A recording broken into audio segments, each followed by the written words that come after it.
저는 대치동에서 22년간 영어를 가르쳐 왔고요. 아이들을 가르칠 때 매우 강조합니다. 안녕하세요. 대치동 리아쌤입니다. 오늘은 초등 때부터 시작하는 수능 1등급 전략 영어 독서법에 대해서 말씀드려 보도록 하겠습니다. 수능 영어 1등급이 말보다 쉽지가 않은 것이 현실이죠. 자, 대치동에서는 바로 오늘 알려드리는 이 독서법을 근거해서 아이들을 미리미리 연습을 시키는데요. 우리가 한번 자세히 살펴보도록 하겠습니다.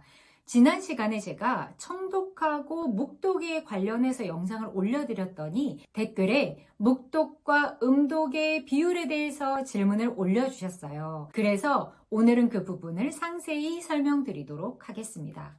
대부분은 묵독이 중요한 거는 알고 계시죠? 시험 영어에서 주로 쓰는 스킬입니다. 그런데 초등학교 때 음독이 제대로 되어 있지 않으면 중학교 가서 영어가 뚫리지가 않습니다. 오늘 왜 그런지에 대해서 이유를 자세히 살펴보도록 하겠습니다. 그런데 영상을 시청하시기 전에 이 부분은 꼭 기억하셨으면 좋겠습니다. 세상에 절대적인 방법이 있다라기보다는 방법을 들어보시고 우리 아이에게 적절하게 사용하시는 것이 중요하다. 이 부분 기억하셨으면 좋겠고요. 지금 초등학생들이 당장 수능 시험을 보려고 준비하는 것은 아니니 조금 더 장기적인 눈을 가지고 보시면 좋겠습니다. 그리고 아이들이 영어 공부를 할 때, 내가 이만큼을 할 수 있구나를 계속 발견할 수 있도록 도와주세요. 그래야 자신이 해낼 수 있다라는 그 힘을 믿고 앞으로 더 나갈 수가 있는 겁니다. 자, 그럼 우리 시작해 보도록 하겠습니다. 저는 대치동에서 22년간 영어를 가르쳐 왔고요. 아이들을 가르칠 때 음독을 매우 강조합니다. 왜냐하면 음독은 영어가 언어라는 것을 아주 잘 배우게 해주거든요. 주어진 글을 소리내서 내가 읽고 그 소리를 내 귀로 듣기 때문에 그렇습니다. 그러면 음독에 대해서 조금 더 살펴볼게요. 자, 첫 번째, 초등 때 음독, 소리내어 읽기를 연습하잖아요. 그러면 나중에 수능 영어에서 속도를 붙이기 아주 좋습니다. 수능 영어는 시간과의 싸움이기 때문에 속도가 매우 중요하죠. 묵독이 시험 영어에서 주되게 쓰이는 스킬이지만 그 기초는 음독, 소리내어 읽기로 만들어집니다. 영어라는 언어가 텍스트, 글과 소리가 따로따로가 아니기 때문에 그래요.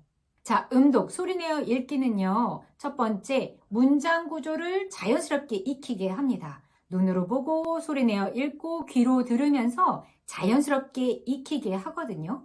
이것은 나중에 직독직해를 아주 빠르게 가능하도록 만듭니다.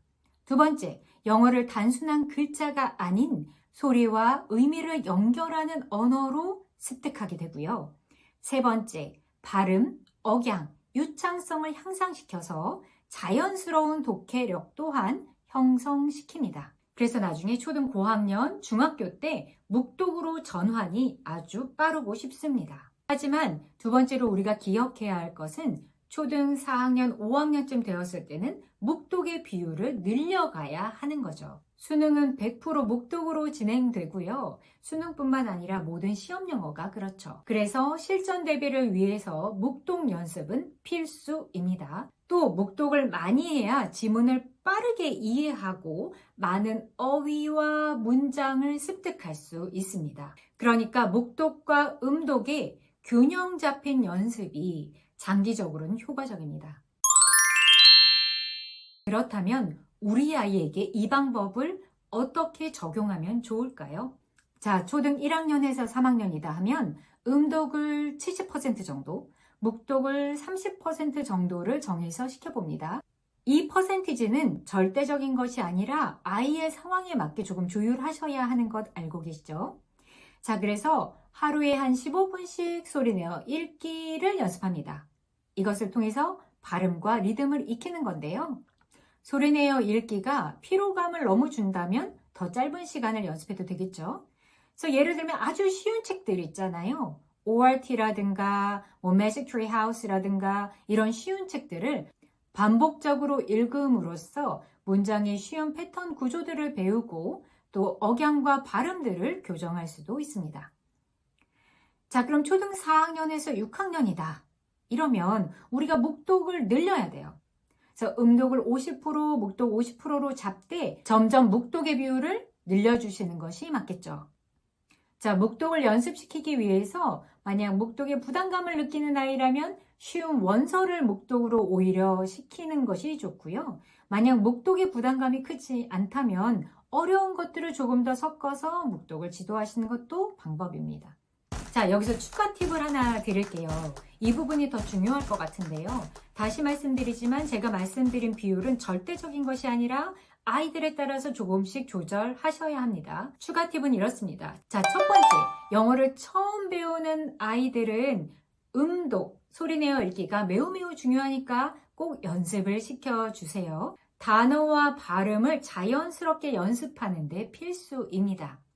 자, 두 번째 팁은요. 유독 소리를 좋아하는 아이들이 있어요. 이렇게 소리에 흥미가 큰 아이들은 학년이 올라갈지라도 이 부분을 조금 아이들에게 적용시켜 주는 겁니다. 좀 새롭고 어렵고 긴 책을 접해야 하는데 아이의 흥미를 유도하기 위해서 일부러 음독을 시킬 때가 있습니다. 학년이 올라가도 마찬가지고요.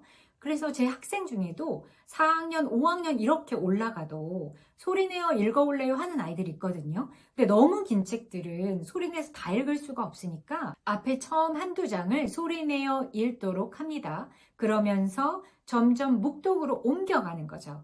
그러니까 소리 흥미가 큰 아이들은 음독을 잘 활용하셔서 다음 책으로 넘어가는 것에 활용을 하실 수도 있다는 말씀을 드리는 겁니다. 자, 초등 고학년이 됐어요. 그리고 중학생이 되었어요. 그러면 묵독은 8, 90%, 음독은 10에서 20% 정도를 활용하시면 되겠죠. 결국은 시험 영어를 다루어야 하기 때문에 묵독을 통해서 빠르게 읽고 핵심 내용을 정리하는 연습이 필요하고요. 시험 영어에 등장하는 지문들을 묵독하며 요약하는 연습도 필요하게 됩니다.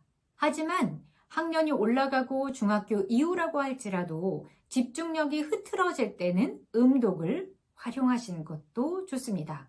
즉, 읽다가 딴 생각이 들면 그 부분만 소리 내어서 읽어보게 하는 거죠. 단, 중학생들은 집에서 엄마가 읽어봐라 한다고 해서 읽는 경우가 굉장히 드물다는 점 좀 기억하시고, 가급적이면 초등학교 때 영어책 읽는 방법들에 대해서 연습시켜주는 것은 조금 많이 끝마쳐 놓는 것이 좋겠죠. 자, 대치동에서는 초등 저학년 때 영어 처음 시작할 때 소리내어 읽기 꼬박꼬박 필수적으로 시킵니다. 이 부분이 매우 중요한 부분들을 생각보다 차지한다는 점 기억해 주시고요. 하지만 아이에게 맞게 적절하게 이 두 가지를 활용하시는 것 추천드립니다. 그리고 처음에 말씀드렸던 것처럼 아이들이 어떠한 방법들을 가지고 영어 공부를 하던 간에 그 과정 안에서 내가 꽤 하네, 내가 해낼 수 있네, 이런 것들을 자꾸 발견하게 해주시는 것이 나중에 장기적으로 영어 공부를 뚫는데 큰 힘이 된다는 점 기억해 주세요. 우리 아이의 맞춤 학습법, 영어 독서법, 영어 공부법이 궁금하시다면 댓글로 남겨주세요. 답변 드리겠습니다. 이 영상이 도움이 되셨다면 구독, 좋아요, 알림 설정 잊지 말아주시기 바랍니다. 자, 오늘 영상은 여기까지입니다. 감사합니다.